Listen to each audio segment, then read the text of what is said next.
Please పుస్తకాన్ని మీరు మీ పద్ధతిలో మీరు నేను కొంచెంసేపు నుంచుంటాను. నుంచోండి. ఒకవేళ చెప్పలేకపోతే అప్పుడు కూర్చుంటాను.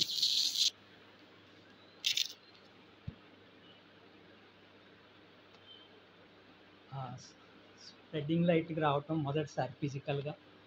ఇంతకుముందు వారి ఆహ్వానం మేరకు ముకుంద రామారావు గారి అనువాదాల గురించి, అదే కాంతి గురించో లేక ఓవరాల్గా ఆయన అనువాదాల గురించో, ఆయన పంచభూతాత్మకమైనటువంటి ట్రాన్స్లేషన్స్ చేశారు. అదే గాలి, అదే నీరు, అదే ఆకాశం, అదే కాంతి, అదే నేల అంటే ఆ సందర్భంగా ఆన్లైన్లో మాట్లాడుకున్నాము. మళ్ళీ ఇది ప్రత్యక్షంగా ఇక్కడ ఇలా కలుసుకోవటం బాగుంది. అంటే హోమ్లీగా ఉంది. అంటే హోమ్లీగా ఎందుకు ఉంటుందంటే తెలిసిన సార్ తెలిసి మీరే మొదటిసారి పరిచయం, మంచి పరిచయం. అయితే ఎట్లాగో పుస్తకాలు చదవటం నాకు ఇష్టం అన్నారు కాబట్టి మంచి పుస్తకాలు పబ్లిషర్ ఉన్నారు. ఎప్పుడు చూసినా నిరంతరం చదువుతూ రాస్తూ చూస్తూ సినిమాలు కూడా ఉన్నటువంటి జ్యోతి గారు ఉన్నారు. ఆవిడ చేసి ఊరుకోరు, మనందరికీ అందిస్తారు కదా. సో ఎలాగో మొత్తం మీద నాకు అందజేశారు పోరాట పదాన్ని. వారు అందజేశారో అనువాదకులు అందజేశారో తెలియదు. మొత్తం మీద నా దగ్గరికి వచ్చింది. పుస్తక ప్రేమికుడిని, బేసిక్గా రీడర్ అంటే మంచి రీడర్ని అనుకోవడం. మీరు మంచి పుస్తకం అనుకున్నట్లు నన్ను నేను మంచి రీడర్ అని కూడా అనుకుంటాను కాసేపు. ఎందుకంటే ఏది పడితే అది చదవటానికి ఇష్టపడను, సెలెక్టివ్గా ఉంటాను. ఈ పుస్తకం నేను సంచికలో వస్తున్నప్పుడు, సీరియల్గా వస్తున్నప్పుడు మొట్టమొదటిసారి నరసింహయ్య గారి ఆత్మకథని పరిచయం అయింది. ముందుగా అసలు ఆ ఆత్మకథని అందించాలని ఆలోచన కలిగినందుకు మురళీమోహన్ గారికి అభినందనలు. ఆ తర్వాత దాని సంచికలో సీరియలైజ్ చేసినటువంటి సంచిక టీం, సోమశంకర్ కావచ్చు, కస్తూరి మురళీకృష్ణ కావచ్చు, వాళ్ళకు ఉండాలి కదా, లేకపోతే అసలు ఆయన అనువాదం చేసినప్పుడు ప్రచురించేవాళ్ళు. ఆ తర్వాత ఇది యాక్చువల్గా పోయిన సంవత్సరం శిరీష జ్ఞాపిక అని ఒకటి మేము ఈ మధ్య స్టార్ట్ చేశాను. దానికి పంపవచ్చా అని అడిగారు వారు. నాకు ఇంత బృహత్ గ్రంథం అని తెలియదు. కానీ ఆ సంవత్సరం, పోయిన సంవత్సరం ఆత్మకథలు ట్రాన్స్లేషన్స్ అని పెట్టుకోలేదు. మామూలుగా జనరల్గా కొత్త పుస్తకాలు అనుకున్నాం, కానీ ట్రాన్స్లేషన్ విభాగానికి కూడా ఎంట్రీస్ అడగలేదు. వారితో చెప్పినప్పుడు తర్వాత చూస్తే ఇది చాలా పెద్ద పుస్తకం. చాలా పెద్ద పుస్తకం అంటే పోరాట పదం అని పేరు పెట్టారు. పెద్ద పుస్తకం అవటానికి కారణం అది పోరాటం అవటమే. పోరాటం ఏదైనా దీర్ఘకాలికం, ఒక జీవితం అంతా లేదా జీవితాల తరబడి కూడా పోరాటం జరుగుతూ ఉంటుంది. పోరాట మార్గం కదా అది. ఆ మార్గానికి డెస్టినేషన్స్ ఉంటాయా, గమ్యాలు ఉంటాయా అంటే ఉండొచ్చు, ఉండకపోవచ్చు. ఎందుకని నిరంతర పోరాటం, సంఘర్షణ అనేటువంటిది వ్యక్తులలో ఉంటుంది, వ్యక్తుల మధ్య ఉంటుంది, వ్యక్తులకి సమాజానికి మధ్య ఉంటుంది. ఇక్కడ ఈ పోరాట పదం అసలు ఈ పేరు పెట్టడమే బాగుంది నాకు. పోరాటద హాది అని చెప్పేసి కన్నడలో. నరసింహయ్య గారి గురించి అంతకుముందు నేను విని ఉన్నాను. ఎందుకంటే మేబీ ఆయన జర్నీ, లైఫ్ జర్నీలో నన్ను నేను చూసుకుని ఉంటాను. ఇది పెద్ద మాట, కానీ ఎక్కడో చోట మనకి ఐడెంటిఫై అవుతూ ఉంటాం. నాకు ముఖ్యంగా చదువుకోవటంలో నాకు బాగా ఆత్మకు దగ్గరగా ఉన్నటువంటి, ఈ పదం కూడా వాడాను కావాలని, ఆత్మకు దగ్గరగా ఉన్నటువంటి పుస్తకాలు ఆత్మకథలు. స్వీయ చరిత్ర, అది వీరేశలింగం గారి దగ్గర నుంచి. ఆ కాలంలోకి వెళ్ళినప్పుడు వీరేశలింగం గారు, నేను చాలా ఆత్మకథలు చదువుకున్నాను. ఎందుకు చదువుకుంటావు ఆత్మకథలు అని చెప్పేసి ఎవరైనా అడిగితే, ఆత్మకథలు కావచ్చు, జీవిత చరిత్రలు కావచ్చు, అవి స్ఫూర్తిదాయకంగా ఉంటాయి. నమస్తే. ఇవన్నీ సూర్యప్రకాష్ గారు, అవి కూడా సూర్యప్రకాష్ గారి అవి స్ఫూర్తిదాయకంగా ఉంటాయి. అవి దారి కూడా చూపిస్తాయి. అవి మనల్ని దిద్దుకోవటానికి తోడ్పడతాయి. మన దిద్దుకోవటమే కాదు, మొత్తం ఒక సమాజానికి సంబంధించినటువంటి చరిత్రని, అది సామాజిక చరిత్ర కావచ్చు, సాంస్కృతిక చరిత్ర కావచ్చు, రాజకీయ చరిత్ర కావచ్చు, సాహిత్య చరిత్ర కావచ్చు. వీరేశలింగం గారి దగ్గరికి వెళ్ళామనుకోండి, కంపల్సరీగా ఆనాటి సాహిత్య పరిస్థితులు తెలుస్తూ ఉంటాయి, ఆనాటి సామాజిక పరిస్థితులు తెలుస్తూ ఉంటాయి, సాంస్కృతిక పరిస్థితులు తెలుస్తూ ఉంటాయి. రాజకీయ పరిస్థితులు కొద్దిగా తెలుస్తూ ఉంటాయి. అంటే ఆ రాసేటువంటి వ్యక్తిని బట్టి ఆ పుస్తకం రూపొందుతుంది. అసలు ఆత్మకథ సాహిత్యం అవుతుందా? ఇదొక పెద్ద ప్రశ్న నాకు. అంటే తన గురించి తను చెప్పుకుంటున్నాడు. తన గురించి చెప్పుకున్న ప్రతిదీ సాహిత్యం అవుతుందా? సాహిత్యంగా మారటానికి అంటే స్వీయ జీవిత అనుభవాలని ఒక చోట కూర్చి చెప్తున్నప్పుడు అది ఆత్మకథగా మారటం అంటే కథ అన్నప్పుడు దాంట్లో సహజంగానే ఒక కాల్పనికత అనేటువంటి ఒక అంశం ఉంటుంది కథ అనగానే. అయితే కాల్పనిక కథకి ఆత్మకథకి తేడా ఏంటి అనుకున్నప్పుడు ఇందులో కాల్పనికత శాతం పూర్తిగా పోవాలి. కేవలం వాస్తవాలు మాత్రమే చెప్పాలి. కానీ ఆ వాస్తవాలు చెప్పే సందర్భంలో దానికి అంటే పాఠకుడికి రీచ్ అవ్వటానికి ఒక టెక్నిక్ ఎన్నుకోవాలి. కంపల్సరీగా వాళ్ళు ఒక టెక్నిక్ అనుకోవాలి. నేను ఉదాహరణకి ఏదో చెప్పుకుంటూ కూర్చున్నాను అనుకోండి, నేను ఎక్కడో పుట్టి ఎక్కడో పెరిగి ఏదేదో చేసుకుంటూ వచ్చాను. అది ఇంట్రెస్టింగ్గా ఉండాలి కదా, ముందు ఆసక్తిదాయకంగా ఉండాలి కదా. పాఠకులకు రీచ్ అవ్వటానికి దానికి ఒక సాహిత్యమైనటువంటి మౌలికమైనటువంటి విషయాలు ఏవో జోడించాలి. అది కథాత్మకమన్నా కావాలి, సంఘటనాత్మకమైనా కావాలి, లేకుంటే మరొక రూపంలో ఏదో ఒక రూపంలో కమ్యూనికేట్ కావాలి. ఆయన జీవితం మనకు కమ్యూనికేట్ కావాలి. అసలు ఈ ఆత్మకథలు ఎందుకు చెప్తున్నారు? టంగుటూరి ప్రకాశం పంతుల ఆత్మకథ కానీ, చిలకమర్తి లక్ష్మీ నరసింహ గారి ఆత్మకథ కానివ్వండి. ఆత్మకథని కొంతమంది స్వీయ చరిత్రలు అన్నారు, కొంతమంది నా జీవిత యాత్ర అన్నారు. జీవిత యాత్ర పెద్ద పదం కదా. జీవిత యాత్రని అతను వర్ణిస్తున్నాడంటే మనం ఒక బస్సులో వెళ్తున్నాము లేదా ఒక ట్రైన్లో వెళ్తున్నాము అనుకోండి, ఒక జర్నీ అన్నాం. ఈ జర్నీ చేసేటప్పుడు ఏం చేస్తున్నాం మనం జర్నీలో ఒక సీట్లో కూర్చున్నాము, ఒక ట్రైన్లో. మన చుట్టూతో కొంతమంది ఉన్నారు, మనం ఉన్నాము, మన చుట్టూతో కొంతమంది ఉన్నారు. లోపల ఒక ప్రపంచం ఉంది. విండోలోంచి చూస్తే, కిటికీలోంచి చూస్తే బయట ఒక ప్రపంచం ఉంది. ఈ రెండు ప్రపంచాలకి ఈయన చేసేటువంటి ప్రయాణానికి తోటి ప్రయాణికులతో కలిసి జర్నీ చేస్తున్నప్పుడు ఇంటరాక్షన్ ఒకటి ఉంటుంది రెండు ప్రపంచాలతో. అంటే నేను నా జీవిత కథ చెప్పుకుంటున్నప్పుడు ఒక ఇంటరాక్షన్ ఉంటుంది. అనేకమైనటువంటి వ్యక్తులు ఉంటారు కదా, ఒక వ్యక్తి కాదు, అనేక మంది వ్యక్తులు ఉంటారు. ఆ వ్యక్తులతోటి నేను ఎలా ఇంటరాక్ట్ అవుతున్నాను అంటే, ఆత్మకథ చెప్పటం అంటే అతని ఒక్కడి కథ చెప్పటం కాదు అని నాకు అర్థమవుతుంది.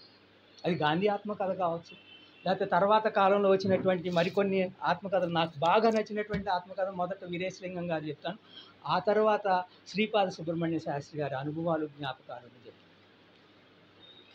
ఆ తర్వాత వేరే ఉన్నాయి అంటే అన్నిట్లోనూ ఐడెంటిఫై కాలేము. ఇప్పుడు ఆచార్య రంగా ఆత్మకథ చదివాను నేను, ఐడెంటిఫై కాలేకపోవచ్చు. ఆయన జీవితం వేరు, ఆయన నడిచినటువంటి దారి వేరు. నేను చేసేటువంటి ప్రయాణంలో అందరూ యాత్రికులతోటి లేకపోతే సహప్రయాణికులతోటి ఇంటరాక్ట్ అవ్వను. ముందు వాళ్ళ ముఖం నాకు నచ్చాలి, వాళ్ళు ఏదో నచ్చాలి అసలు డైలాగ్ స్టార్ట్ చేయడానికి. ఇక్కడ కూడా నన్ను ఎక్కడో నేను ఐడెంటిఫై చేసుకునే సందర్భంలో మాత్రమే ఆ స్వీయ రచనకి, ఆ స్వీయ ఆత్మకథకి దగ్గర కాగలుగుతాను. అలా నేను దగ్గరైనటువంటి మరొక ఆత్మకథ హంపి నుంచి హరప్ప దాకా తిరుమల రామచంద్ర గారు. ఎందుకు అవుతున్నాము ఎన్ని ప్రశ్నలే. నాకు మళ్ళీ ఇది చదువుతున్నప్పుడు యాక్చువల్లీ రాణి శివశంకర్ శర్మ వాళ్ళ తండ్రి, లాస్ట్ బ్రాహ్మణ్ వాళ్ళ తండ్రి గురించి రాస్తారు. అది కూడా నేను ఐడెంటిఫై అవుతూ ఉన్నాను ఎక్కడో. అంటే మేబీ ఆ నేపథ్యాలు నన్ను అక్కడ తీసుకెళ్తాయి. తిరుమల రామచంద్ర గారి గురించి చదివేటప్పుడు ఆయన ఓరియంటల్ కాలేజీలో చదువుకోవటం, సంస్కృతం ఒక శ్లోకంతోటో ఒక పద్యంతోటో చాప్టర్ స్టార్ట్ చేయటం, మళ్ళీ ఒక శ్లోకంతోటో పద్యంతోటో ఎండ్ చేయటం. అలాగే వీరేశలింగం గారు మొదట్లో దెయ్యాలని నమ్మటము, తర్వాత నమ్మకపోవటము, ఆ తర్వాత ఏకేశ్వర ఉపాసకుడు అవ్వటము, ఆ తర్వాత నెక్స్ట్ లెవెల్కి వెళ్ళటము, ఆ తర్వాత జంజాలు తెంచేసుకోవటము. వీటిలన్నిటి ఈ ప్రాసెస్ అంతా అవుతుంది. ఒక జర్నీ అంటున్నాం కదా, ఆ జర్నీలో మనం ఎక్కడైనా ఐడెంటిఫై చేసుకున్నప్పుడు మాత్రమే ఆ స్వీయ చరిత్రకు కానీ ఆత్మకథకు కానీ దగ్గర కాగలుగుతాం. నేను పేర్కొన్నటువంటి ఆత్మకథలు ఇప్పుడు ఒక 5-6 పేర్కొన్నాను కదా, వాటిల్లో ఏదో ఒక అంశం నన్ను తట్టిందనమాట. ఏదో ఒక అంశం నాకు స్ఫూర్తిదాయకంగా ఉంది. ఏదో ఒక అంశం నన్ను నేను ఐడెంటిఫై చేసుకునేలాగా ఉంది. లేదా ఏదో ఒక అంశం నన్ను నేను లోపలికి చూసుకునేటట్టు చేసింది. ఇది చాలా ఇంపార్టెంట్. యాక్చువల్లీ ఆత్మకథ రాసేటువంటి ఆయన, ఇంతకుముందు నేను బస్సు ప్రయాణం, రైలు ప్రయాణం చెప్పినప్పుడు తోటి ప్రయాణికులతో ఇంటరాక్ట్ అవ్వటం అనేటువంటి ఒక జర్నీ, బయట ప్రపంచంతో ఇంటరాక్ట్ అవ్వటం. గాంధీ ఆత్మకథ రాస్తున్నప్పుడు సౌత్ ఆఫ్రికా గురించి రాయక తప్పదు ఆయనకి. అది బయట ప్రపంచమా, లోపల ప్రపంచమా, చుట్టూ ఉన్న ప్రపంచమా అంటే ఎంత డిస్టెన్స్ ఉంటుందో అంత దగ్గరతనం కూడా ఉంటుంది. దీంతో పాటు ఇంకొక లోపలి ప్రయాణం ఉంటుంది. ప్రతి ఆత్మకథకి లోపలి ప్రయాణం ఉంటుంది. యాక్చువల్లీ ఆ లోపలి ప్రయాణమే ఎవరితోటైనా ఆత్మకథ రాయించటం చేస్తుంది అని నేను నమ్ముతాను. అంటే తన జీవితాన్ని తను ఒకసారి చూసుకుంటున్నాడు, ఆ రచయిత చూసుకుంటున్నారు, లేడీ కూడా కావచ్చు. ఆ చూసుకునేటువంటి క్రమంలో తను చేసినటువంటి జర్నీలో తనలోకి తను చూసుకోవాలి, బయట చూసుకోవాలి. రాయటం కష్టమా తేలిక, ఇదొక పెద్ద ప్రశ్న. నేను పిల్లలకు పాఠం చెప్పేటప్పుడు చిన్న పిల్లలే కానీ వాళ్ళని ఒక ప్రశ్న చేసేవాడిని. ఆత్మకథ రాయటం కష్టమా, జీవిత చరిత్ర రాయటం కష్టమా? జీవిత చరిత్రకు కావాల్సినటువంటి పుస్తకాలన్నీ దొరుకుతూ ఉంటాయి, ఎవరినో కలవచ్చు, ఇన్సిడెంట్స్ అన్నిటినీ ఒక క్రమంలో పెట్టుకోవచ్చు. కానీ ఆత్మకథ రాయటం తేలిక కష్టం అంటే నాకు తెలిసిన జీవితం హాయిగా రాసుకోవచ్చు కదా. మొదట వాళ్ళు ఏమనేవారంటే పిల్లలు, ఆత్మకథ రాసుకోవటం చాలా తేలిక, మా అమ్మ ఇట్లా, మా నాన్న ఇట్లా, మా చెల్లి ఇట్లా, మా ఫ్రెండ్ ఇట్లా, మా గురువుగారు ఇట్లా ఏదో చెప్పుకుంటూ వెళ్ళొచ్చు కదా అన్నారు. తర్వాత అన్నీ అందరి గురించి నిజాలే చెప్తావా అని అడిగాను. ఒకసారి జస్ట్ ట్రిగ్గర్ చేయి, మీ అమ్మ నిన్ను కొట్టింది చెప్తావా, మీ అమ్మని బాధించేటువంటి విషయాలు కూడా నువ్వు రాయాల్సి వస్తుంది, రాస్తావా, పూర్తిగా రాస్తావా, సగం రాస్తావా అనేసరికి నెమ్మదిగా వాళ్ళు చిన్నపిల్లలైనా ఆలోచించడం మొదలెట్టి చివరికి ఆత్మకథ రాయటమే కష్టం అన్నారు. నిజంగా ఆత్మకథ రాయటం కష్టం. ఇందులో కూడా ఏమంటారంటే నేను నా సోత్కర్ష ఉంటుందేమో అప్పుడప్పుడు అని చెప్పేసి ఒక మాట వస్తుంది. హెచ్ఎన్ అంటాను, ఇన్ని నరసింహయ్య అని ఇంత పెద్ద పదంతో పిలవను, ఎందుకంటే ఆయన హెచ్ఎన్ అని చెప్పేసి చిన్న పిల్లలు 5-6 ఏళ్ల పిల్లలు కూడా ఆయన బెంచి కింద దూరుతూ ఉండేవారు అనమాట. ఆయన బీసీగా ఉన్నప్పుడు లేకపోతే national college national education society ప్రెసిడెంట్గా ఉన్నప్పుడు చిన్న పిల్లలు వచ్చి దాగుడు మూతలు ఆడుకోవడానికి హైడ్ అండ్ సీక్కి ఆయన కుర్చీ కింద, ఆయన టేబుల్ వెనకాల లేకపోతే బీరు వెనకాల హెచ్ఎన్ చెప్పమాక ఎవరికి అని చెప్తూ ఉండేవారు అనమాట. హెచ్ఎన్ అని పిలుస్తూ ఉండేవారు. ఆ చుట్టూ ఇట్లా కుర్చీలు ఉన్నాయనుకోండి, కుర్చీలోకి వచ్చి ఆ పిల్లలు కూర్చుని కాళ్ళు చేతులు ఆడించుకుంటూ ఆటలాడుకుంటూ ఉండేవారు. వాళ్ళు ఎవరు అడిగారు, ఆయన చూస్తే మీకు భయం అయ్యదా? పసిపిల్లలకు భయం ఏంటండి? ఆయన్ని చూస్తే ఎందుకు భయం? ఆయన చాచా నెహ్రూలా ఉన్నాడని ఒకరు అంటారు, ఆయన మా తాతయ్యలా ఉన్నారని ఒకరు అంటారు. ఒక శ్లోకం గుర్తొస్తుంది ఏంటంటే, కృష్ణుడు అట్లా వెళ్తున్నాడంటారు, దారిలో వెళ్తూ ఉంటే ఒక యువతికి ఆహా ఎంత అందంగా ఉన్నాడు అనిపించిందంట. ఇంకొక ముసలాయనికి వృద్ధుడికి పరమాత్మ స్వరూపుడు కదా అనిపించిందంట. ఇంకొక చిన్న పిల్ల ఎవరో అటు చూసి అరే అది నెత్తి మీద పింఛం భలే ఉందే అనుకుందంట. అంటే మనం ఎలా చూస్తున్నామో అలా వ్యక్తులు కనపడతారు కదా. ఇక్కడ హెచ్ఎన్ కూడా వాళ్ళకి అలా కనపడ్డారు. అయితే అందరూ తాతల్లా కనిపిస్తారా? కథలు మాకు కూర్చో, ఈ తాత దగ్గరికి రారేవారు. అంటే మన వ్యక్తిత్వం కూడా మనుషుల్ని దగ్గర తీసుకోవటానికి తోడ్పడుతుంది. ఈ వ్యక్తిత్వం ఎక్కడి నుంచి ఏర్పడుతుంది? ఇది నన్ను ఈ పుస్తకం చదువుతున్నంతసేపు ఆలోచింపజేసింది. ఇది చరిత్రే. ఇది ఒక మెసేజా? మెసేజ్ కూడా. గాంధీ ఆత్మకథ గురించి మాట్లాడుతూ మై ఎక్స్పెరిమెంట్స్ విత్ ట్రూత్ కదా, సత్య శోధన అని చెప్పేసి, నా జీవితమే ఒక మెసేజ్ అంటాడు, మై లైఫ్ ఈజ్ మెసేజ్ అంటాడు. నాకు హెచ్ఎన్ కథ చదువుతున్నప్పుడు కూడా ఆయన లైఫే మెసేజ్ అనిపించింది. అందరి లైఫ్స్ మెసేజెస్ కావు, వాళ్ళు ఏం చెప్పక్కర్లేదు. ఈయన తన ఆత్మచరిత్రని ధారాళంగా ఇట్లా రాసుకుంటూ వెళ్ళలేదు, కేవలం తన జ్ఞాపకాల మీద మాత్రమే ఆధారపడి రాశానన్నాడు.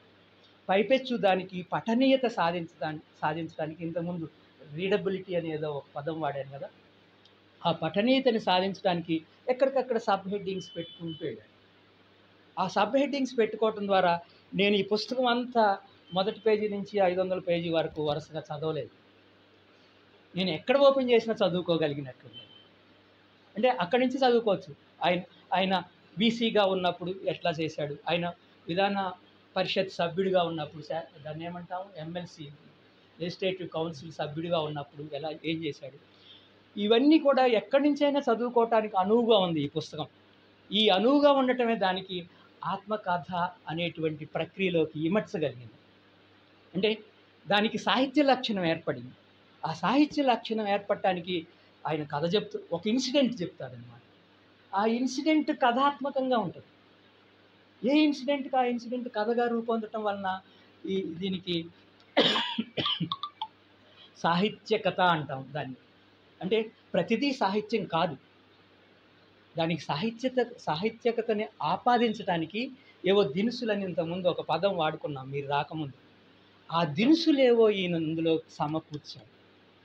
అయితే ఇక్కడ ఇవన్నీ జ్ఞాపకాలు అని చెప్పేసి అనువాదకులు తాము చెప్పినప్పుడు చెప్పారు. దీనికి ముందు మాట రాసినటువంటి ఆయన పేరేంటి, శివరుద్రప్ప గారు చెప్పారు. తను కూడా చెప్పుకున్నారు, హెచ్ఎన్ కూడా ఇవి నా జ్ఞాపకాలను ఆధారంగా చేసుకుని రాశాను. అయితే ఈ జ్ఞాపకాలు, అనుభవాలు వాటికి అవే చరిత్ర అవుతాయా?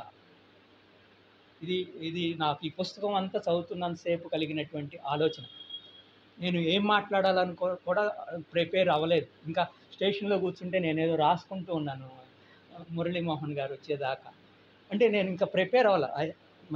అంటే నేను ఒక స్కీమ్ తోటి రాలేదు ఇక్కడ.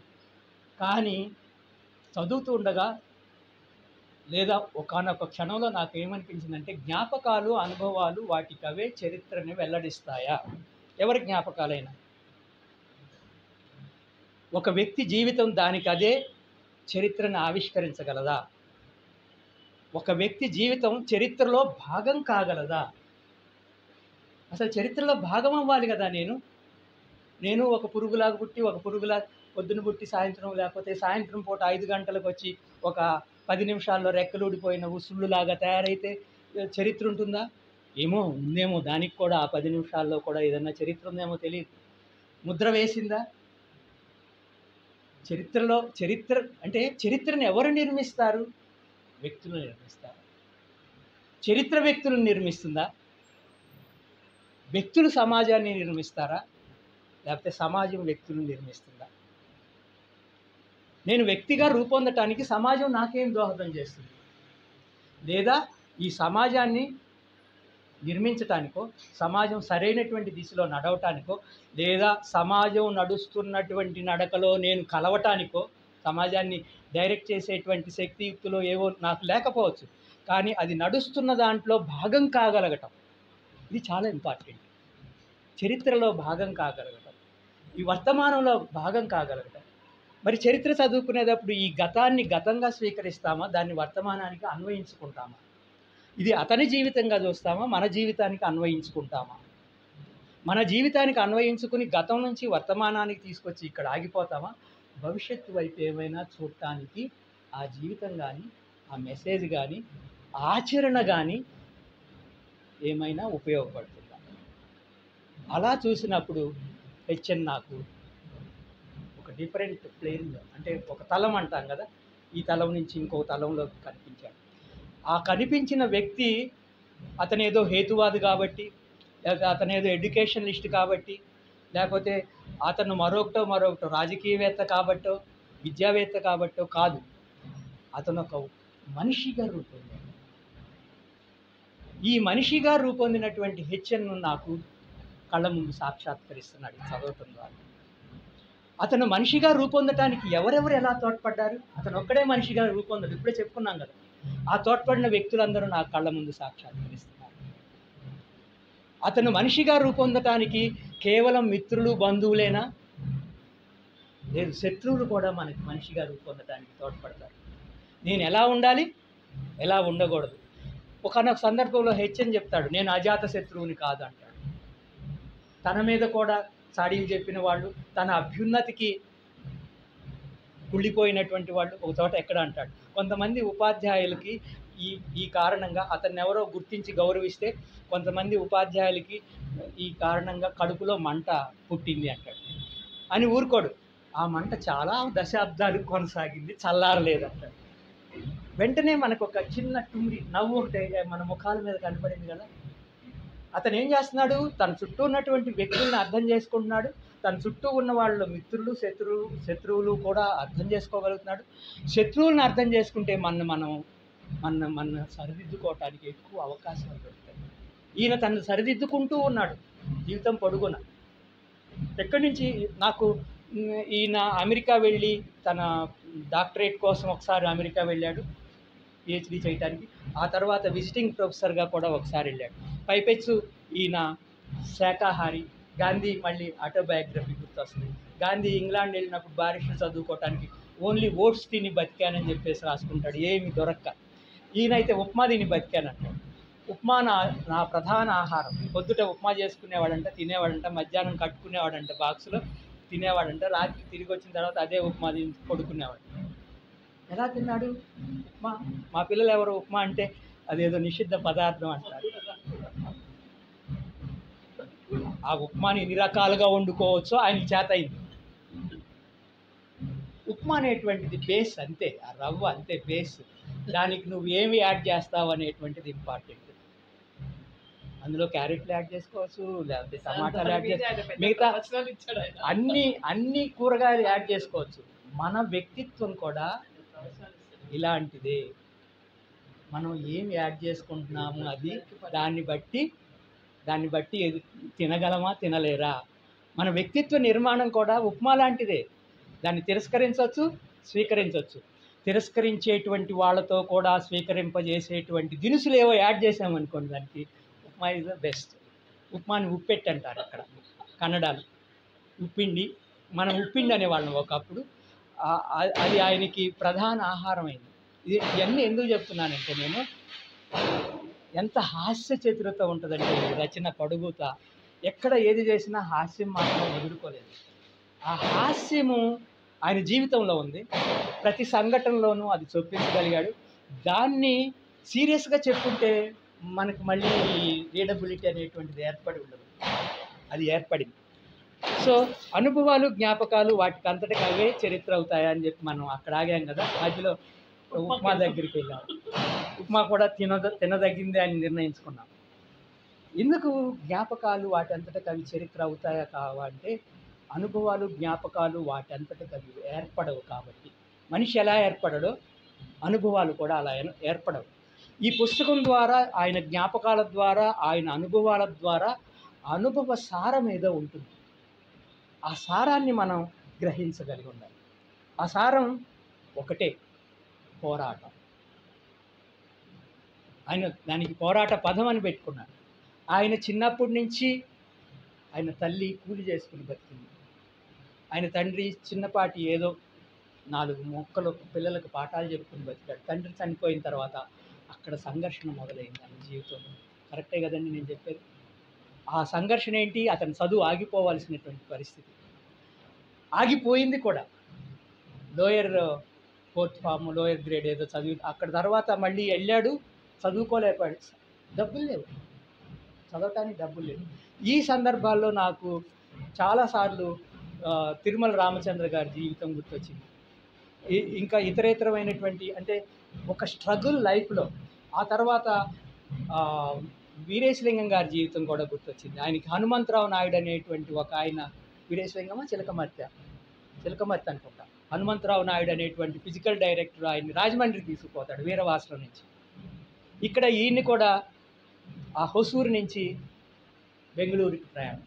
బెంగళూరుకే కదా డైరెక్ట్, బెంగళూరుకి ప్రయాణం. వాళ్ళ టీచర్ ఒక ఆయన తీసుకెళ్ళాడు. టీచర్ తను తీసుకెళ్ళటమే కాదు, తను ఒక స్కూల్లో హెడ్ మాస్టర్గాను, డిప్యూటీ హెడ్ మాస్టర్గాను ఉంటే ఆ స్కూల్లో చేర్చకుండా వేరే స్కూల్ చేర్చాడు. అది national school, national education society అప్పటికి ఇంకా ఏర్పడలేదు, స్కూల్గా ఉంది.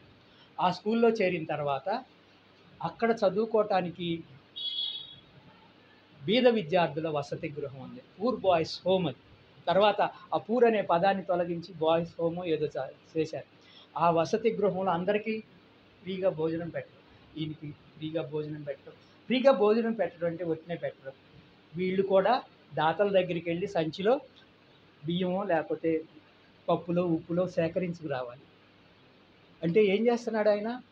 తన అన్నాన్ని తను సమకూర్చుకుంటున్నాడు, తన చదువుని తను సమకూర్చుకుంటున్నాడు, తన ఫీజుని తను సమకూర్చుకుంటున్నాడు.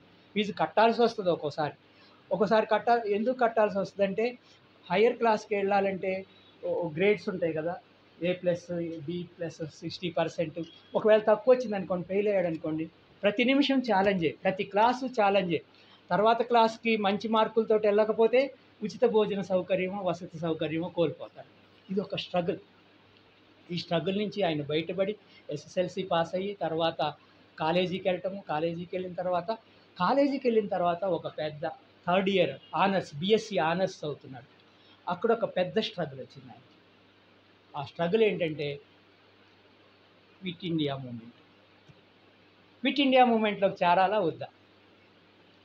చేరితే బీఎస్సీ దాకా చదివినటువంటి చదువు థర్డ్ ఇయర్లో ఉంటాడు, దానికి బ్రేక్ పడుతుంది. ఆ తర్వాత మళ్ళీ అంటే రాజకీయమైనటువంటి చలనం కదా ఇది, మరి రాణిస్తారా లేదా?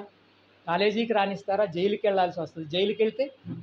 జైలుకి వెళ్ళాడు, మైసూర్ జైలుకి వెళ్ళాడు, విడుదల చేశారు. మరి కాలేజీలో చదవకుండా ఆ బాయ్స్ హాస్టల్లో ఉండవచ్చా అతను? ఇదంతా సంఘర్షణ. అంటే వ్యక్తులు ఎలా రూపొందుతారు అని నేను చెప్పదలుచుకున్నాను. ఈ సంఘర్షణలో వెంటనే అతను చాలా నీతి నియమాలకి చాలా బద్ధుడై ఉండేవాడు. అతను ఎందుకు నీతి నియమాలకు బద్ధుడయ్యాడంటే రేషనలిజంలోనే నీతికి దగ్గర అవటం అనేటువంటి ఒక పాఠం ఉంది. ఆస్తికవాదికి నైతిక బలం ఒకటి ఉంటుంది. అదేంటి? యాక్చువల్లీ ఆస్తికవాదికి నైతిక బలం కాదు, ఆధ్యాత్మిక బలం ఉంటుంది. దేవుడు అండుంటుంది.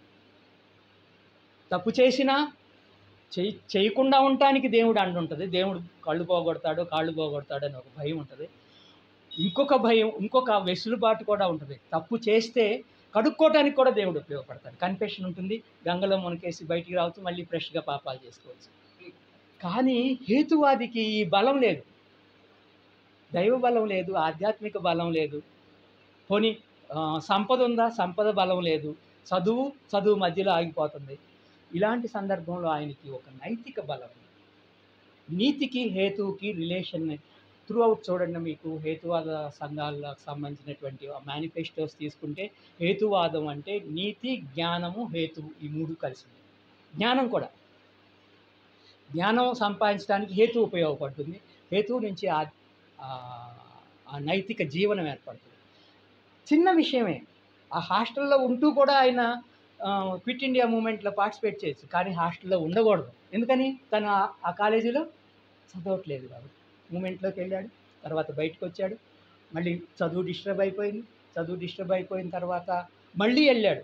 గాంధీ సత్యాగ్రహం చేస్తున్నారని చెప్పేసి ఆయన్ని జైల్లో పెట్టారని మళ్ళీ పూనా వెళ్ళి అక్కడ గాంధీకి సంఘీభావం ప్రకటించి మళ్ళీ అరెస్ట్ అయ్యి ఎర్రవాడ జైల్లో ఉండి వచ్చారు. ఇక జైలు జీవితం ఆయన ఎలా మార్చింది? జైలు ఎవరినైనా మారుస్తుంది కదా. అంటే దొంగని మంచిగా మార్చవచ్చు, మంచి వాడిని దొంగగా మార్చవచ్చు, లేకపోతే ఎనీథింగ్ ఈజ్ పాసిబుల్. జైలుకి వెళ్ళాక మళ్ళీ నేను తిరిగి రాకపోవచ్చు. ఇవాళ పరిస్థితుల్లో చూసుకుంటే అక్కడే ఉండొచ్చు. నీకు అక్కడ కోవిడ్ రావచ్చు, కోవిడ్ తీసుకొచ్చిన తర్వాత నేను తీసుకెళ్ళి ఒక కార్నర్కి పడేయచ్చు, లేదా అక్కడే ఉండొచ్చు. చస్తే సావు, లేకపోతే లేదు. సాయిబాబా నేను చావును నిరాకరిస్తున్నానని ఒక పుస్తకం రాశాడు. పుస్తకం రాస్తే కోవిడ్ వచ్చింది జైల్లో ఉన్నప్పుడు అక్కడ ఉన్నటువంటి జైలు కాపలాదారులు అతను చూసి అవహేళనగా నవ్వారంట. కోవిడ్ వచ్చింది కదా, ఇప్పుడు కూడా నువ్వు చావును నిరాకరిస్తావా అని అడిగారు. సావకుండా ఉండగలవా నువ్వు? మందులు వస్తాయి, ఇవ్వరు. మందులు వచ్చిన తర్వాత అతనికి అసిస్టెంట్గా 2 ఆదివాసీలను పెట్టారు. వాళ్ళకి కోవిడ్ ఉంది. కోవిడ్ రాని వాడిని కోవిడ్తో వచ్చిన వాళ్ళతో కలపలేరు కదా, వాళ్ళకి కోవిడ్ ఉంది. చివరికి పోట్లాడి పాపం ఆ వసంత మందులు ఇవ్వగలిగారు. అయితే తను ఒక్కడున్నాడు జైల్లో, అండాసెల్లో. పక్కన సహాయకులుగా 2 ఉన్నారు. తను ఒక్కడే మందులు తిని ప్రాణాలు పోసుకోగలడా? చావు నిరాకరించేటువంటి వ్యక్తి. చావును నిరాకరించడం అంటే నా ఒక్క చావునే నిరాకరించటమా, నా తోటి వాళ్ళ చావును కూడా నిరాకరించటం. ఇది సాయిబాబా ముందు ఉన్నటువంటి ప్రశ్న. ఎందుకు చెప్పానంటే జైలు జీవితం మనకి కొన్ని అనుభవాలు ఇస్తుంది. వాళ్ళు వచ్చి ఏం చెప్పారు సాయిబాబాకి? 3 పంచుకుంటామనుకున్నారు. వీళ్ళు 3 పంచుకుంటామంటే 3 చేస్తారా?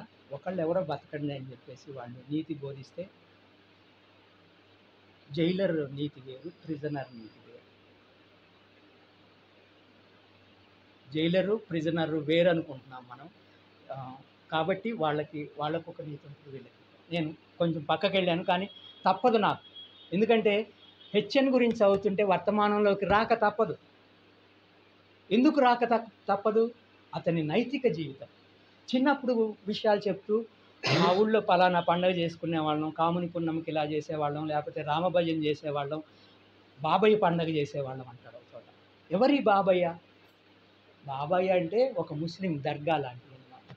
ఆ బాబయ్య ఆ, ఆ దర్గా ముందో లేకపోతే ఆ నిప్పుల గుండం దొక్కుతారు, అలావా తొక్కుతారు. ఆ నిప్పుల గుండం ఈయన కూడా దొక్కారు. ఆ నిప్పుల గుండం ఆయన కాదు, నేను కూడా దొక్కాను. మా ఊళ్ళో పేర్ల పండగకి పేర్ల దట్టి పట్టుకుని నేను కూడా నిప్పుల గుండం దొక్కాను.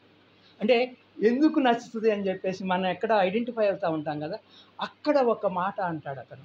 ముస్లింలకి హిందువులకి ఉన్న మైత్రి గురించి సాంస్కృతిక చరిత్ర ఒకటి ఉంది ఈ దేశానికి. ఆ సాంస్కృతిక చరిత్రని ఇతను మెన్షన్ చేస్తున్నాడు. తెలిసి చేస్తున్నాడా, తెలియక చేస్తున్నాడా అంటే సంఘటనలు చెప్తున్నాడు, దాని నుంచి మనం డిరైవ్ చేసుకుంటాం, దాన్ని ఈ ప్రస్తుతానికి అన్వయించుకోవాలి. సత్యసాయిబాబా మీద వారే డిక్లేర్ చేశారు. వారు డిక్లేర్ చేసి సాయిబాబా ఆశ్రమానికి వెళ్ళి ఆయన ముందు నుంచుని ఆయనకి వ్యతిరేకంగా మాట్లాడించాడు. ఆయన మీద యూనివర్సిటీలో సాయిబాబా వ్యతిరేక కమిటీ కాదు కానీ మూఢనమ్మకాల వ్యతిరేక కమిటీ అని ఒక కమిటీని ఏర్పాటు చేశారు. యూనివర్సిటీల్లో మూఢనమ్మకాలకు వ్యతిరేకంగా జ్యోతిష్యానికి లేకపోతే మరొకటి అంటే హేతువుకి అందనటువంటి ఆలోచనలకి విరుద్ధంగా ఒక కమిటీ, జ్యోతిష్యానికి విరుద్ధంగా కూడా అని రాస్తాడు అక్కడ ఆయన. నాకు వెంటనే ఇప్పుడు గుర్తొస్తుంది. ఇప్పుడు జ్యోతిష్యానికి విరుద్ధంగా కానీ లేకపోతే ముస్లింకి అనుకూలంగా కానీ లేకపోతే మూఢనమ్మకాలకు వ్యతిరేకంగా కానీ మాట్లాడవచ్చా? నాకు వర్తమానంలోకి వెళ్ళాలనిపిస్తుంది. వెంటనే అనిపిస్తుంది. ఆయన అలా రాస్తున్నాడు. ఆయన కూడా చెప్తున్నాడు, ఒకప్పుడు ఇలా ఉండేది, ఇప్పుడు ఇలా ఉంది, కొంచెం మారింది, కానీ భవిష్యత్తు అగోచరంగా ఉంది కదా అంటాడు. ఈయన జీవితమే ఒక ఆ ప్రయాణం నిండా ఇలాంటి నైతికమైనటువంటి విలువలకి ఆయన ప్రాధాన్యత ఇచ్చాడనమాట. ఇది ఒక ఘర్షణ. ఈ ఘర్షణ నుంచి మనం పాఠాలు నేర్చుకోవాలి. హొసూరులో మొదలై మళ్ళీ హొసూరులోకి చేరాడు. అమరధామం ఇప్పుడు హొసూరులో కూడా ఉంటుంది. నేషనల్ స్కూల్స్ని రాష్ట్రం అంతటా కూడా కావాల్సిన చోట అంటే నగరాల్లో ఎడ్యుకేషన్ అందుతుంది. తను అనుభవించాడు కదా, స్కూల్ ఎడ్యుకేషన్ దూరం అయ్యే పరిస్థితి ఏర్పడింది కదా, కాబట్టి మళ్ళీ హొసూరులో నేషనల్ స్కూల్ స్టార్ట్ చేయటం, ఇదంతా ఒక జర్నీ. హొసూరు టు హొసూరు అన్నమాట. అయితే ఇవన్నీ చెప్పేటప్పుడు ఆయన ఎక్కడ స్వీయ మానసిక ధోరణికి గురి కాలేదు, సమాజంతో అన్వయించుకుంటూనే ఉన్నాడు. వాటర్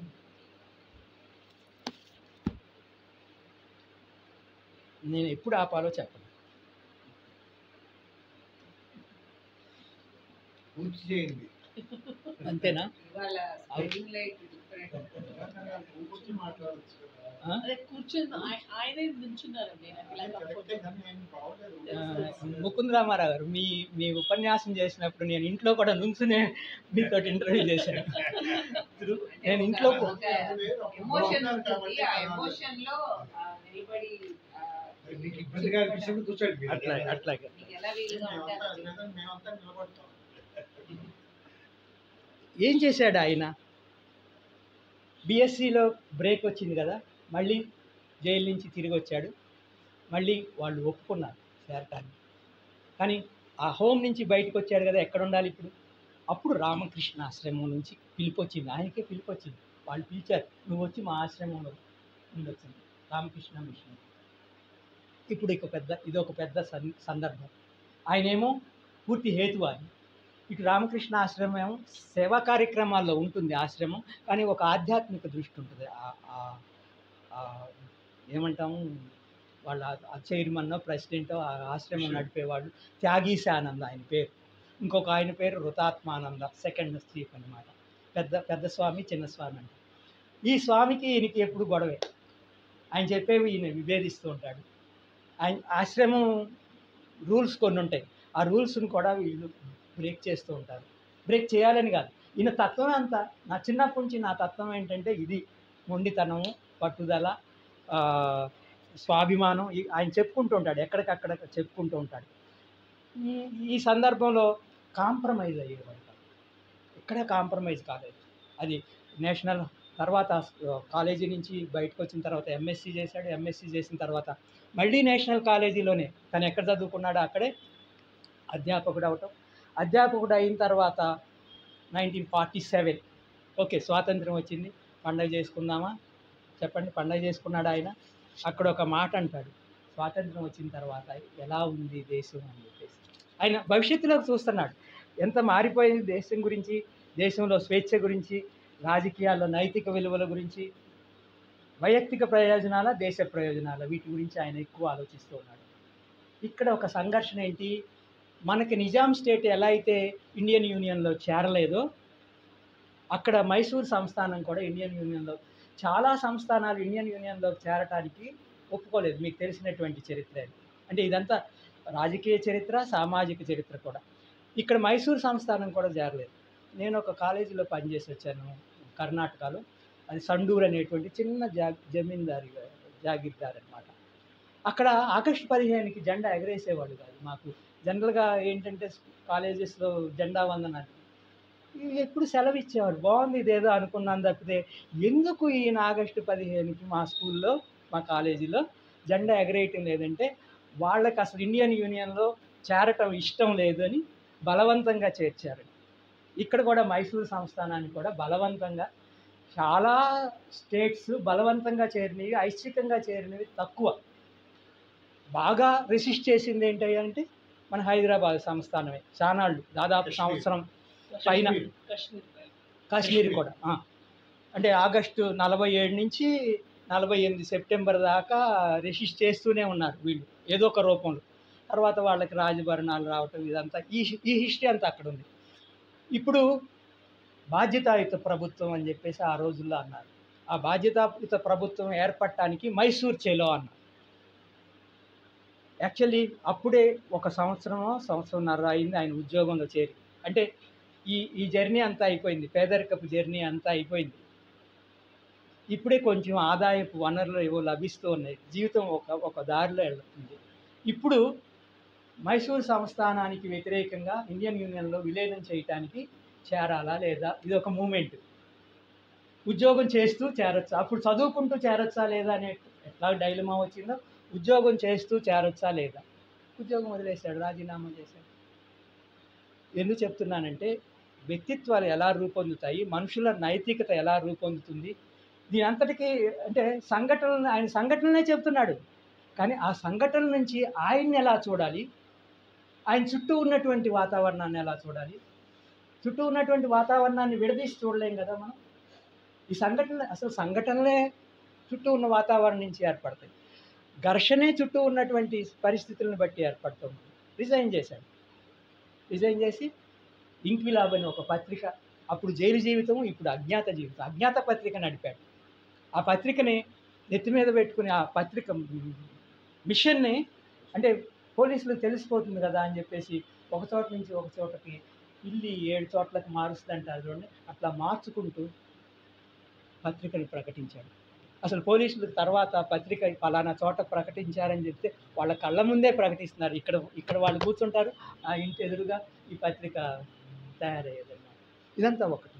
మళ్ళీ సరే ఆయన రాజీనామా చేసి వెళ్ళాడు కదా, కానీ నేషనల్ కాలేజీ ఎందుకు ఆయన రాజీనామా ఆమోదించలేదు. వాళ్ళు ఆమోదించుంటే మళ్ళీ ఉద్యోగం ఇవ్వటం, ఇదంతా ఒక ప్రాసెస్ అయ్యేది.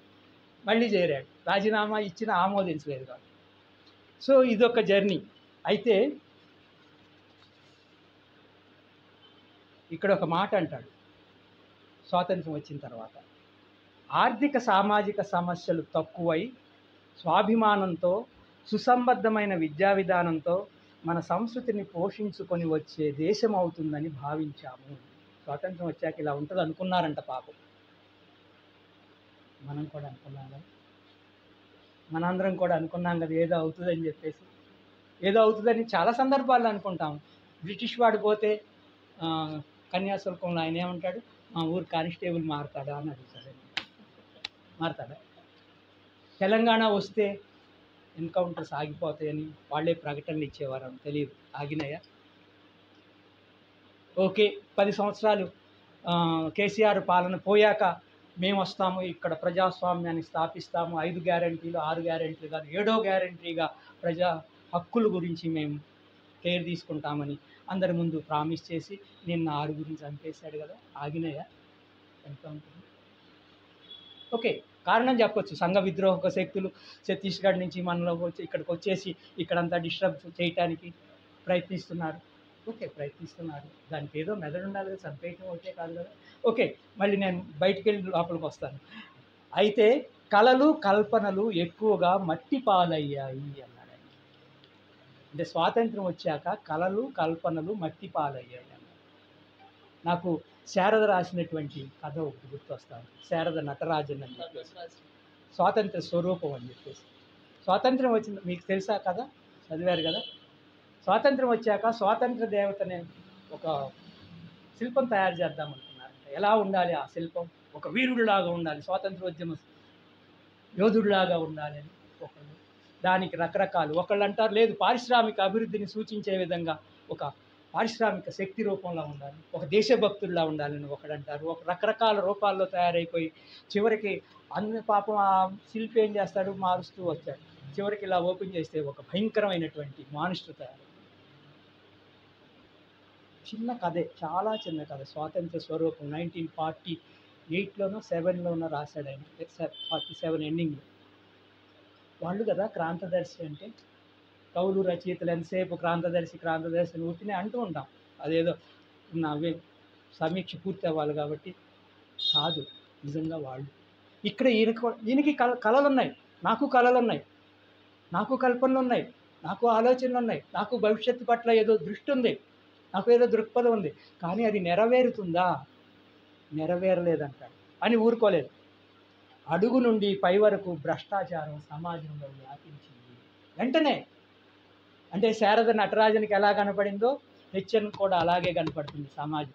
అంత త్వరగాన ధనానికి ఎక్కడా లేని ప్రాముఖ్యత వచ్చి మౌలిక విలువలు కృంగిపోయాయి అని ఆగలేదు.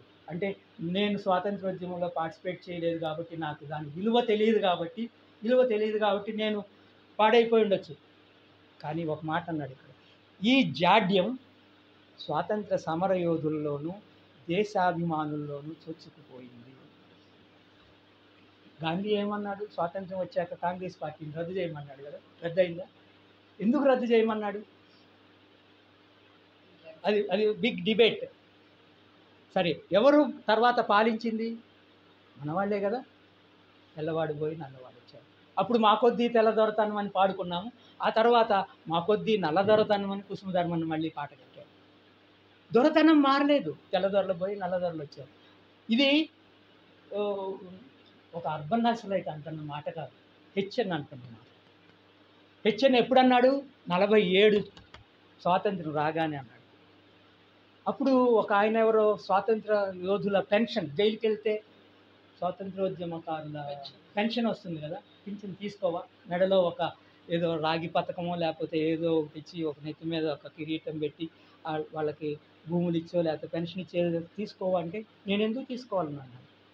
ఇది అంటే నేను ఘటనలే చెప్తున్నాను, కానీ ఆ ఘటన ద్వారా అతని వ్యక్తిత్వం తెలుస్తుంది. నేను ఎందుకు తీసుకోవాలి? నాకు డబ్బు ఉంది కదా, తీసుకోనన్నాను. అయినా పెన్షన్ తీసుకోవటానికి నేను జైలుకి వెళ్ళలేదు, నాకేదో ప్రతిఫలం లభిస్తుందని నేను జైలుకి వెళ్ళలేదు. అంటే ఆయన మనం ఒక పోరాటం చేస్తున్నాము, పోరాటానికి ప్రతిఫలాలు ఆశించి వెళ్తామా? కొందరు ఆశిస్తారేమో. పోనీ ఆ ఫలం లభిస్తున్నప్పుడు ఎందుకు తిరస్కరించాలి? కట్నం ఇస్తానని వాళ్ళే ముందుకు వచ్చారండి, నేను ఎందుకు కాదంటాను. కానీ అదొక తప్పు, దాన్ని నువ్వు ఆపు. పెన్షన్ వాళ్ళే ఇస్తానంటున్నారు, నేను తీసుకో తప్పలేదండి, ఫోర్స్ చేశాను. ఇవన్నీ కూడా అబద్ధాలు. ఎవరో దీన్ని ఫోర్స్ ఎవరో చేయలేరు. నీకు ఆ నిబద్ధత, దాన్ని ఏమంటాము, కన్విక్షన్ అంటారు కదా, ఆ కన్విక్షన్ ఏదన్నా ఉంటే జరగదు. సరే, ఇలా నేను ప్రస్తుతానికి మధ్యలో లింక్ చేస్తున్నాను కదా, మీరు నన్ను దారి తప్పినప్పుడల్లా మళ్ళీ దారిలో తీసుకురండి. ఇవన్నీ ఈయన జీవితంలో మనకి కనపడతా ఉంటాయి. ఇక్కడ ఒక చోటే కాదు, అక్కడ రిజైన్ చేశాడు, ఇక్కడ రిజైన్ చేశాడు కదా. ఆయన బీసీ ఒకసారి అయ్యాడు బెంగళూరు యూనివర్సిటీకి, రెండోసారి టర్మ్ పెంచారు ఆయన వీసీగా ఉన్నప్పుడే అనుకుంటా సాయిబాబా ఆశ్రమానికి వెళ్తారు. If I'm wrong please correct me. Saibaba ఆశ్రమానికి వెళ్ళి సాయిబాబా ముందే ఆయన్ని చీల్చి చెండాడాడు. ఆయనకి కోపం వచ్చింది, కానీ ఇలా అని చెప్పేసి ఏదో చెప్పించవచ్చు, లేకపోతే ఆయన ఏదో చేయొచ్చు కదా, పాపం చేయలేకపోయాడు. సాయిబాబా ఏం చేయలేకపోయాడు. ఆయన చెప్పాల్సినవన్నీ చెప్పాడు, వచ్చేసాడు. ఆయన ఆయన తీసుకెళ్ళిన ఆయన గోకాక్, ఆయన వీసీగా పనిచేసినటువంటి ఆ గోకాక్ భక్తుడు. మళ్ళీ సూరి భగవంతం అని ఇంకో సైంటిస్ట్ ఉండేవాడు, ఆయన కూడా భక్తుడే. ఈ సందర్భంలో ఆయన చేసినటువంటి ఉపన్యాసం ఒకటి ఉంటుంది. ఈ ఉపన్యాసాన్ని నేను తప్పనిసరిగా చెప్పాల్సిందే. ఎందుకని చెప్పండి, ఎందుకు చెప్పాలి? మీరు దాంతో కనెక్ట్ అయ్యారు కాబట్టి. బాబా గారి తర్వాత జ్ఞానభారతి అని పేరు పెట్టాడు. ఆయన విద్యావేత్తగా ఏమేం చేశాడు చాలా చెప్పాల్సింది. మేబీ ఆయనలాగా నేను కూడా పియూసీ క్లాసులకే పాఠం చెప్పడం మొదలుపెట్టాను. నా లైఫ్ జర్నీ కూడా అట్లాగే. నేను కూడా కర్ణాటకలో పనిచేశాను కాబట్టి అవి కూడా నేను రిలేట్ ఇది ఒక్కటే కాదు, మిగతా విషయాలు కూడా రిలేట్ చేసుకున్నాను. సో ఆశ్రమానికి వెళ్ళిన తర్వాత కార్యక్రమం అంతా అయిపోయిన తర్వాత నన్ను ఆహ్వానించమని సలహా ఇచ్చిన గోకాక్ గారిని మందలించారట. ఒక మాట ఇక్కడ ఒక మాట చెప్పాడు. ఏంటంటే, ఆర్థిక అసమానతల గురించి, దోపిడీ గురించి, సామాజిక అన్యాయాల గురించి, రహస్య ధర్మాల గురించి, మూఢనమ్మకాల గురించి ప్రతిఘటించటం సంస్కారవంతుని యొక్క మరియు ఆధ్యాత్మవాది యొక్క కర్తవ్యం కావాలి. ఇదేంటి నాకు అర్థం కాల. సంస్కారవంతుడు సరే అంటే నేను చుట్టూ ఉన్నటువంటి వీటిని వ్యతిరేకించలేదనుకోండి, నేను సంస్కారవంతుని కాకుండా పోతాను. అయితే దేశంలో ఇంతమంది సంస్కారవంతులు లేరని నాకు భయం పుట్టింది. అక్కడితో ఆగలేదు ఆయన, ఆధ్యాత్మికవాది కావాలి అన్న. ఇక్కడ ఒక స్టేట్మెంట్ ఇస్తాడు. ఏంటంటే అది ఆధ్యాత్మికత ధర్మం యొక్క ప్రధాన భాగం. ఆధ్యాత్మికత ధర్మం యొక్క ప్రధాన భాగం. అది ప్రాథమికంగా నీతితో కూడినది. ఆధ్యాత్మికత అంటే స్పిరిచువాలిటీ ఏదో పారలౌకికము పారభౌతికము కాదు. అది హేతువుతో ముడిపడి ఉంటుంది, నీతితో కూడి ఉంటుంది. హేతువాది దృక్పథాన్ని కలిగి ఉండటం ఆధ్యాత్మికవాది కావటానికి సహకరిస్తుంది. మంచి ట్రాన్స్లేషన్ చేశారండి, హాయిగా ఉంది ట్రాన్స్లేషన్, నాకు ఎక్కడ తట్టుకోలేదు. అంటే ఇది కన్నడ అనువాదం కదా, ఆయన కన్నడ దేశానికి దగ్గరగా ఉండటం మూలాన హిందూపురం దగ్గర ఉన్నటువంటి కోడిహల్లి అక్కడగా ఉండటం వలన సంభాషణలు వచ్చినప్పుడు మాత్రం ఆయనే కనపడ్డారు. హెచ్ఎన్ కనపడ్డారు, మురళీమోహన్ గారు కూడా కనపడ్డారు. ఏమప్ప ఏం చేయాలి, ఈ అప్ప అనేటువంటిది మనం ఏమయ్యా అనేటువంటి దాన్ని వాళ్ళ అప్ప అని చెప్పేసి దైనందిన జీవితంలో అంటే ఈ కథ రూపంలో లేదు, కొన్ని చోట్ల సంభాషణ రూపంలో కూడా ఉంటుంది. అంటే అది సాహిత్యకత సాధించడానికి ఏమేమి చేశాడు అన్నప్పుడు నాటకీయతను కూడా జోడించారు. ఇవన్నీ మనం ఈ పుస్తకంలో ఉన్నటువంటి సాహిత్యకత గురించి మాత్రమే ఒకరోజు మాట్లాడుకోవచ్చు. ఈ పుస్తకంలో ఉన్నటువంటి ఆయన హాస్య చతురత గురించి మాత్రమే ఒకరోజు మాట్లాడుకోవచ్చు. ఈ పుస్తకం ద్వారా ఆయన మనకి ఇచ్చినటువంటి సందేశం గురించి, ఆయన వ్యక్తిత్వం గురించి మాత్రమే నేను తడుముతున్నాను. ఆయన చేసిన అనువాదం గురించి కూడా చాలా చక్కగా మాట్లాడుకోవచ్చు. ఈ అనువాదం గురించి ఒక చోట ఎక్కడ దొరుకుతాడు రచయిత, అనువాదకుడు దృక్పథం. అనువాదకుడికి కూడా ఒక దృక్పథం ఉంటుంది, రచయితకే కాదు. అనువాదకుడికి దృక్పథం లేదనుకోండి, అసలు హెచ్ఎన్ దగ్గరికి ఆయన ఎందుకు వెళ్తాడు? హెచ్ఎన్ అమరధామం దగ్గర ఎక్కడో కూర్చుని ఆయన జీవితంలోకి ఈయన అట్లా ఏదో వివేకానందుడు కన్యాకుమారి దగ్గర కూర్చుని చూసినట్లు ఆయన హెచ్ఎన్ని దర్శించాడు. మురళీమోహన్ హెచ్ఎన్ని దర్శించడం అంటే హెచ్ఎన్ వ్యక్తిత్వాన్ని దర్శించాడు, ఆయన జీవిత ప్రయాణాన్ని దర్శించాడు, ఆయన రూపొందినటువంటి క్రమాన్ని దర్శించాడు. అయితే అనువాదకుడు ఎక్కడ దొరుకుతాడు? నాకు ఎక్కడ దొరకలేదు. ట్రై చేశాను. ఉన్నాను స్వామి అంటాడు. ఉన్నాను స్వామి అంటే ఉన్నాను స్వామి అని చెప్పేసి హాజరేస్తూ ఉంటాడు కదా, నువ్వు వచ్చావా ఉన్నాను స్వామి. ఇది అక్కడది. ఆ కన్నడాన్ని యాసిడ్గా తీసుకొచ్చారు. తీసుకొచ్చి ఊరుకోకుండా ఇది భయపడవద్దు అని పిల్లలకి ఎగ్జామ్స్ గురించి భయపడవద్దు అని చెప్తున్నాడు హెచ్ఎన్ తన క్లాస్లో. భయపడవద్దని పాఠం అంతా అయిపోయిన తర్వాత ఒక విద్యార్థి వచ్చి నాకు ఇప్పుడు భయం లేదండి అన్నాడు. హెచ్ఎన్ చాలా మురిసిపోయాడు. అబ్బాయి ఎంత ఇన్స్పిరేషనల్ స్పీచ్ ఇచ్చాను నేను క్లాస్లో ఈరోజు, నా విద్యార్థుల భయాన్ని పారద్రోలేను. కానీ ఆయనకి ఆ విద్యార్థికి భయం హెచ్ఎన్ ఉపన్యాసం ద్వారా కాదు, ఒక కనకదాసు కీర్తన ద్వారా పోయింది. ఆ కనకదాసు కీర్తనని దానికి తెలుగు అనువాదాన్ని మురళీమోహన్ గారు చేసిన అనువాదాన్ని నేను మిగతా చోట్ల కన్నడ లేదు కదా నా దగ్గర. ఇక్కడ ఒక చోట కన్నడ జరుగుతుంది, at the same time Telugu translation జరుగుతుంది. తల్లనిసదిరు అంటే తల్లడిల్లకుండా ఉండు. ಕಂಡ್ಯ ತಾಳು ತಲ್ಲನಿಸದಿರು ಕಂಡ್ಯ ತಾಳು ಮನವೇ ಎಲ್ಲರನ್ನು ಸಲಹುವನು ಇದಕ್ಕೆ ಸಂಶಯವಿಲ್ಲ. ಬೆಟ್ಟದ ತುದಿಯಲ್ಲಿ ಹುಟ್ಟಿರುವ ವೃಕ್ಷಕ್ಕೆ ಕಟ್ಟೆಯನ್ನು ಕಟ್ಟಿ ನೀರೆರುವುದೆವರು ಯಾರು, ನೀರು ಇರುವುದೆವರು ಯಾರು, ಹುಟ್ಟಿಸಿದ ಸ್ವಾಮಿ ತಾ ಹೋನಿಗಾ ನನ್ನ ಮೇಲೆ కరెక్ట్గా విడదీయలేకపోతున్నా. గట్టియాగి సలహవును ఇదಕ್ಕೆ సంశయ బేడ. దీనికి అనువాదం చేస్తాను. తల్లనిసదిరు అన్నదానికి తల్లడిల్లక ఉండు, తాళు మనవే తాల్మితో మనస, ఎల్లరను కాచేను సంశయమదేలా, దుట్టపైని తుదిని పుట్టిన చెట్టునకు గట్టు కట్టి నీరు పెట్టువాడెవరు. మాస్టర్ ఇక్కడ ఉన్నారు, ముకుంద రామారావు గారి ట్రాన్స్లేషన్స్ ఎంత దగ్గరగా ఉంది, కన్నడకి ఎంత దగ్గర ట్రాన్స్లేషన్ చేస్తున్నారు. పక్కన ఏమంటారు, పుట్టించిన అతగాడే నిన్ను కాచువాడవుతూ గట్టిగా కాపాడు సంశయం వేలా. ఈ ట్రాన్స్లేషన్ అంటే కన్నడని పక్కన తెలుగుని పెట్టుకున్నప్పుడు మిగతా చోట్ల నాకు దొరకలేదు. కానీ ఆయన ఒక చోట గోకి అంటానికి తిక్కి అంటారు. ఈ తిక్కి పదం కన్నడ పదం, కానీ కన్నడ పదమే కానీ అనంతపూర్ ప్రాంతంలో సరిహద్దుల్లో తిక్కి వాడతారు. తోమి కూడా తిక్కి అంటారు, గోకి కూడా తిక్కి అంటారు. ఒట్టి తిక్కి అని వాడారనుకోండి, ఆయనకి నేను హైదరాబాద్లో కూర్చొని ఈ తిక్కి ఏంటిరా నాకు అర్థం కాదు. కానీ ఆయన గోకి తిక్కి అని కావాలని వాడారో అక్కడ నిజంగా ఉందో నాకు తెలియదు. అంటే ఈ అనువాదకుడు చాలా జాగ్రత్తగా ఉండాలి. అలా అని చెప్పేసి అన్ని చోట్ల ఆ కన్నడ ఇవి పదాలు తీసుకొస్తారంటే తీసుకొస్తాడు. ఒక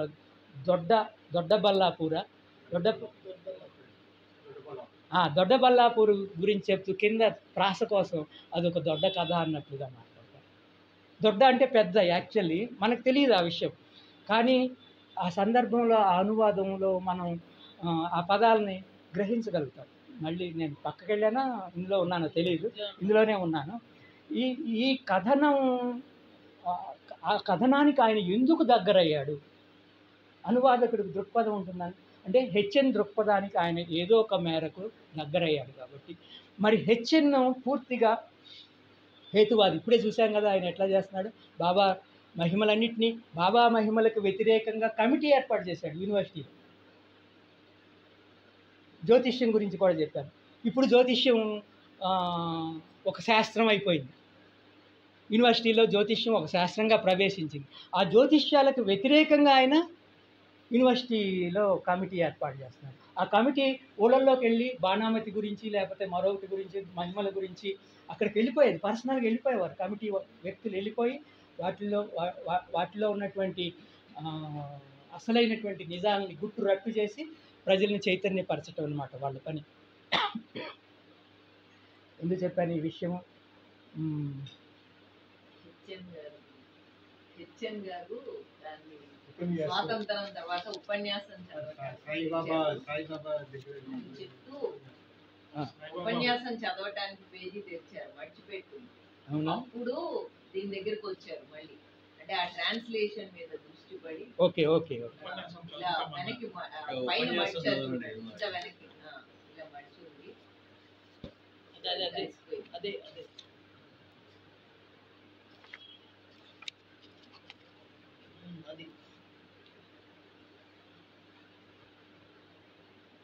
మనిషి చరిత్ర అడుగునా కనిపిస్తున్న ప్రవృత్తి దోపిడీ. ఎంత స్టేట్మెంట్స్ ఇవన్నీ! ఈ స్టేట్మెంట్స్ని ఎలా తీసుకొచ్చారు అనువాదం సరళికి, ఇది కూడా నేను ఒక ఎగ్జాంపుల్ చెప్పాలి. ఆయన మొత్తం రచన అంతా సంఘటనల్ని, ఇన్సిడెంట్స్ని రికార్డ్ చేస్తూనే ఒక చోట గంభీరమైనటువంటి ఉపన్యాసం ఇస్తున్నట్లుంటుంది, ఒక చోట చిన్న వాక్యాలంటే 2 పదాలతో కూడా వాక్యం ఉంటుంది. దాన్ని ఆయన ఎంత చక్కగా చెప్పగలిగారో అనువాదంలో కూడా అలా తీసుకొచ్చారు.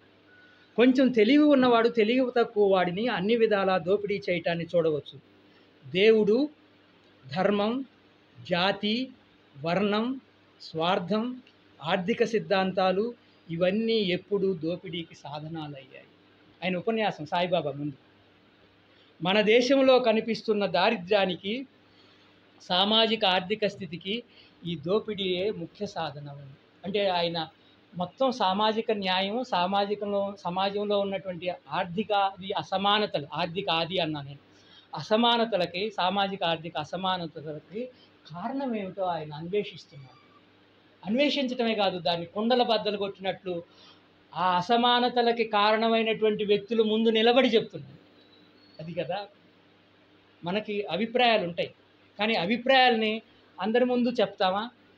నా అభిప్రాయాల్ని విభేదించే వాళ్ళతో కూడా నేను నా అభిప్రాయం చెప్తే ప్రమాదం ఉంటుంది అనుకున్నా నేను అభిప్రాయం చెప్తానా?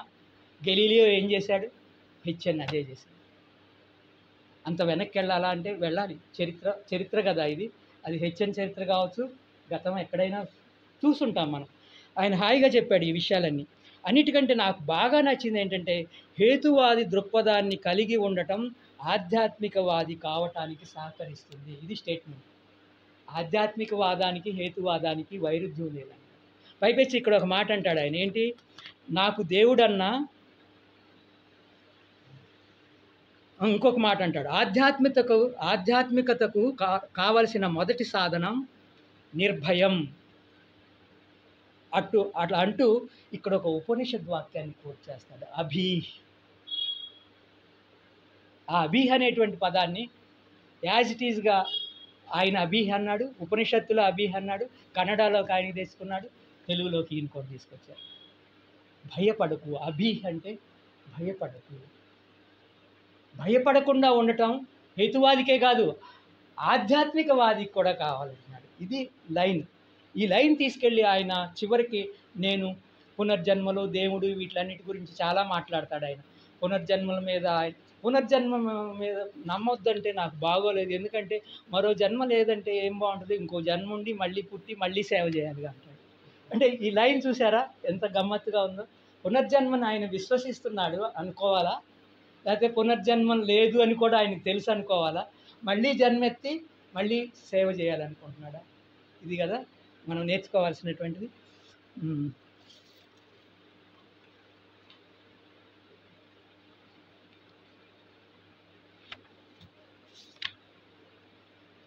ఇక్కడ ఒక మాట చెప్తాను. సాయిబాబా గారి ఉంగరాలు ఇవన్నీ తీస్తూ ఉంటారు కదా, ఏవో ఎక్కడెక్కడి నుంచో తీస్తారు కదా. నాకు ఒక గుమ్మడికాయ తీసి ఇవ్వరాదని హెచ్ఎన్ అడుగుతారు. నాకు ఎగ్జాక్ట్లీ సాయిబాబా సున్నాయి బాబా అని గద్దర పాట ఉంది, గుర్తొచ్చింది కదా. నువ్వు జుట్టులోకి వెళ్ళి తీసి ఉంగరం ఇచ్చావంట, ముక్కులోకి తీసి ఏదో ఇచ్చావంట, నాకు ఒక గుమ్మడికాయ ఇవ్వరాదు, మా ఆవిడ ఒడియాలు పట్టుకుంటుందని చెప్పేసి గొప్ప పాట, చాలా ఫెమిలియర్ పాట. ఇట్లా ఉంటుంది. ఇక్కడ ఒక మాట అంటాడు, ప్రజలకు ప్రశ్నించే ధైర్యం వచ్చింది ఈయన యాక్టివిటీ ద్వారా. వారి సన్నిహిత భక్తుల్లోనూ సంశయ బీజాలు మొలకెత్తాయి. అంటే పర్పస్ నెరవేరుతుందన్నమాట. కొందరు ప్రముఖ అనుయాయులు, ముఖ్యంగా సూరి భగవంతం మొదలైన వారు బాబా గారిని విడిచిపెట్టారు.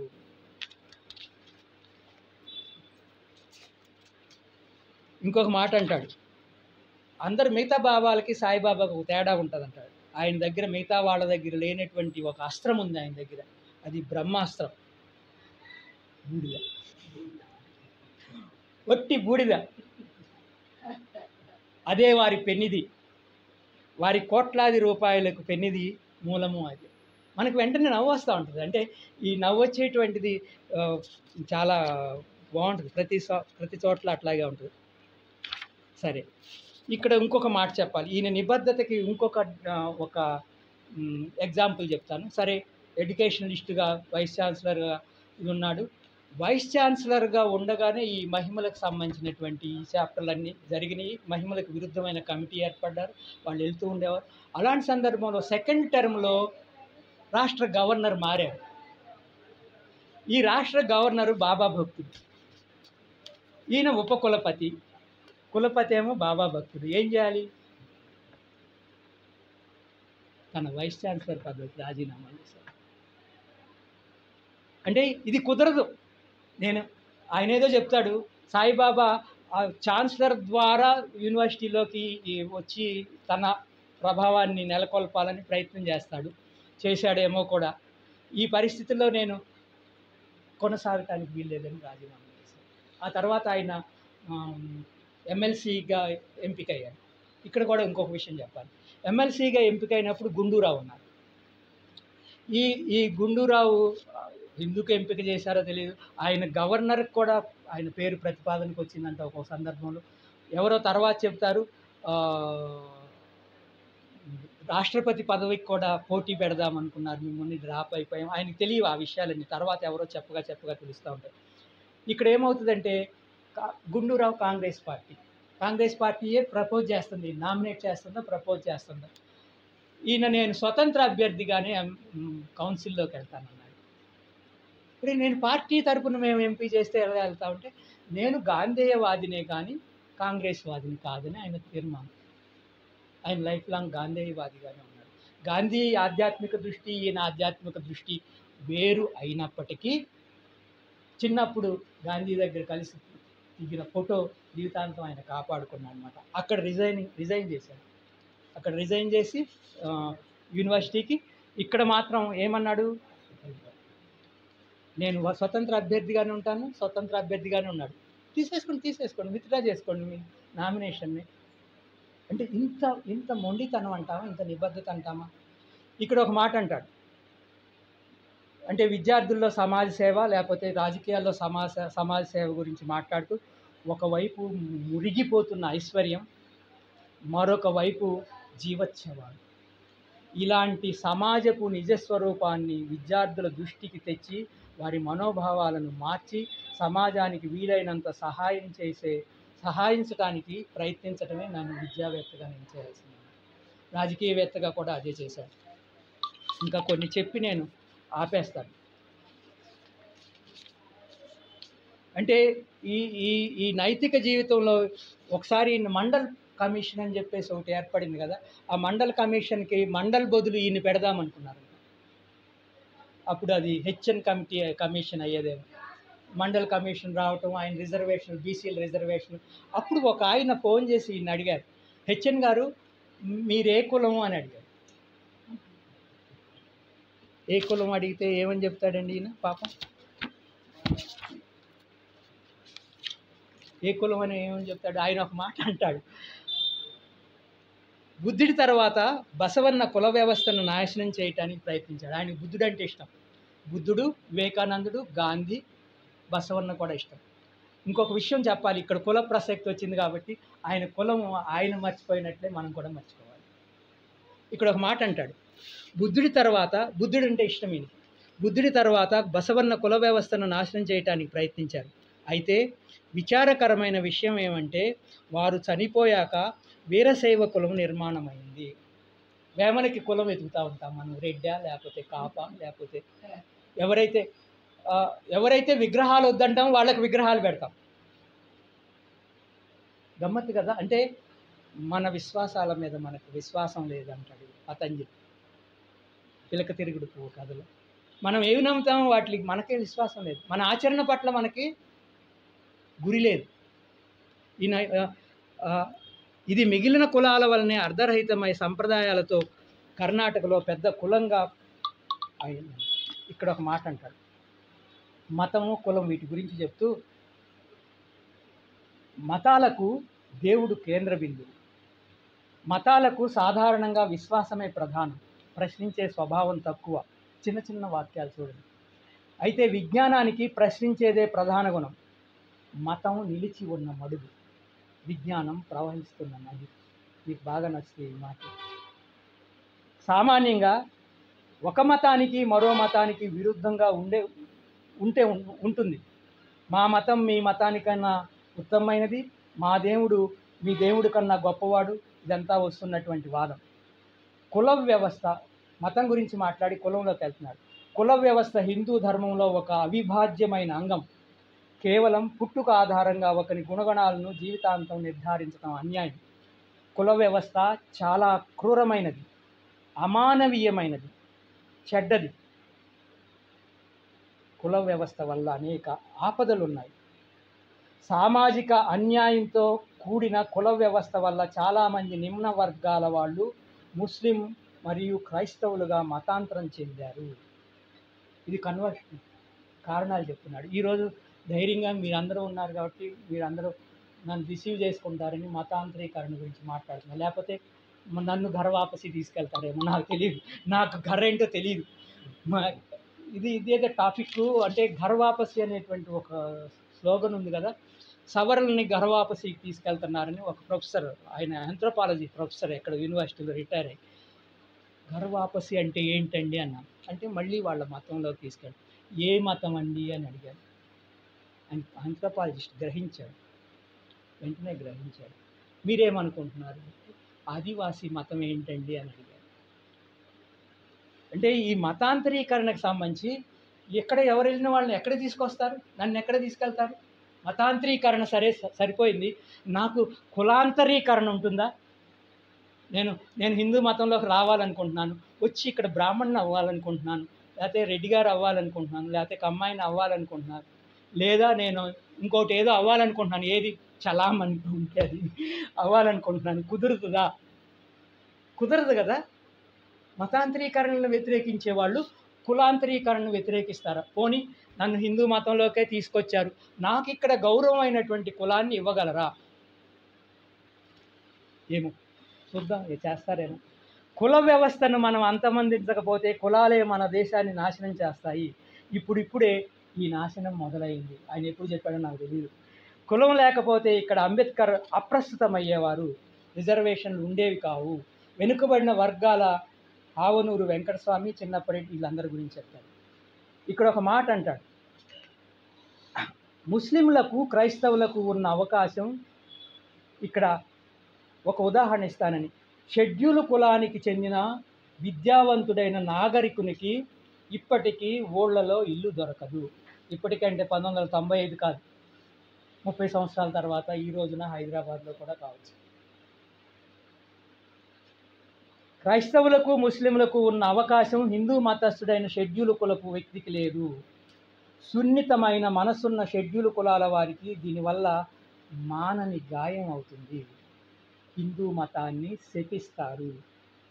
ఇలాంటి అన్యాయంతో విసిగెత్తి మిగిలిన మతాలను స్వీకరించారు వారు. అంబేద్కర్ అలాగే బౌద్ధ మత అవలంబి అయ్యారు. కుల వ్యవస్థ కింది వర్గాల వారిని సామాజికంగా, సాంస్కృతికంగా మరియు విద్యాపరంగా, ఈ మరియు తీసేస్తే బాగుంటుందండి, శతాబ్దాలుగా అణచివేస్తూ విపరీతంగా అర్థం చేసుకోలేనంతగా దోపిడీ చేసింది. ఇక్కడ ఒక మాట అన్నారు, కింది వర్గాల వారు ఇప్పుడిప్పుడే మేల్కొని ఈ అణచివేత యొక్క ఆఘాతం నుండి తేరుకుని పైకి లేచే ప్రయత్నాలు చేస్తున్నారు. అలాంటి వారు తమ కాళ్లపై నిలబడటానికి ఇంకా ఎన్ని దశాబ్దాలు పడుతుందో చెప్పలేము. అంటే గతం నుంచి వర్తమానంలోకి, ఆయన వర్తమానంలో ఉండి మాట్లాడాడు. ఇప్పుడు ఆయన భవిష్యత్తులో మనం ఉన్నాము. ఈ భవిష్యత్తులో పరిస్థితి ఏంటి? ముందు భవిష్యత్తు ఏంటి? ఆత్మకథ చదువుకునేది గతం వైపు చూడటం అనేది భవిష్యత్తులోకి ప్రయాణించడానికి, వర్తమానంలో నిలబడి ఆ భవిష్యత్తులోకి ప్రయాణించడానికి మనుషులుగా రూపుదిద్దుకోవటానికి కావలసినటువంటి ఒక సందేశమో లేకపోతే ఒక ఉద్వేగం, అది ఉద్వేగభరితమై ఉంటుంది. ఆ ఉద్వేగాన్ని మనకి అందించడానికి హెచ్ఎన్ ఈ పుస్తకాన్ని రాశారు. అంతే తప్పితే నేను చాలా ఏదో చేశానని కాదు. ఆయన ఏదో చేశారని భుజం మీద చేయేసి నువ్వు రాయి అని చెప్పేసి ఆయన్ని ప్రోత్సహించినట్టు కాదు. ఆయనకి కూడా ఎక్కడో ఇది ముందుకు కొనసాగాలనేటువంటి ఆలోచన అనువాదకుడికి కూడా ఉంది కాబట్టి ఈ పుస్తకాన్ని మనకు అందించారు. Thank you very much.